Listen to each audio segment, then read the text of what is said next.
Hi, I'm Dr. Christopher Mote of Cornerstone Health Community. And today I want to discuss with you 3 general reasons why patients wake in the middle of the night and or don't wake up refreshed. And they fall into these 3 categories: hormonal reasons, reasons related to sleep hygiene, and apnea, sleep apnea. So I want to touch on each of those. If you're waking in the middle of the night at any time and or waking unrefreshed, we need to look at 3 key hormones: melatonin, progesterone, and cortisol. Now, melatonin is fairly straightforward, and if you've tried melatonin and it works for you, you might need it. If you woke up groggy or had disturbing, ugly dreams, then melatonin is not your issue, and I would not take it. But progesterone is a key hormone for the release of GABA.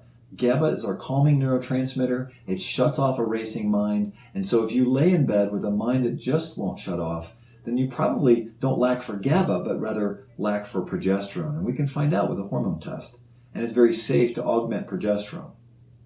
Then there's cortisol. Cortisol is the alert hormone that should be low at bedtime, but if yours is on the rise at bedtime, then either going to bed or once you wake up, you could be just wide awake, alert, and there's no hope of going back to sleep. That's a cortisol problem. And so those 3 hormones can be measured on our saliva hormone sample, and can be augmented appropriately and get you better sleep.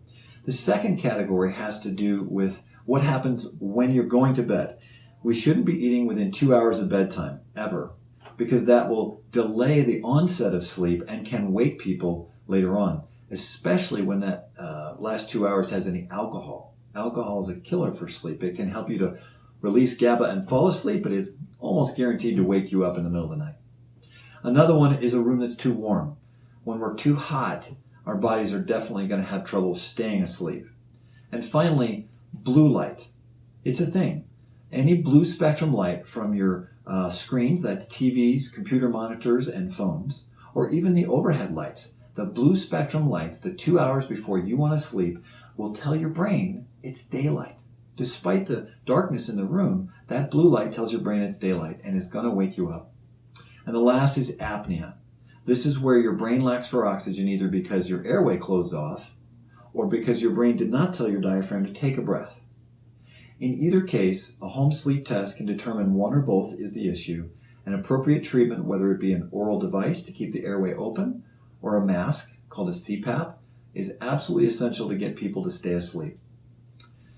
So those are the 3 major categories. All of them are treatable, and a great night's sleep is something all of us should have. Don't settle for less.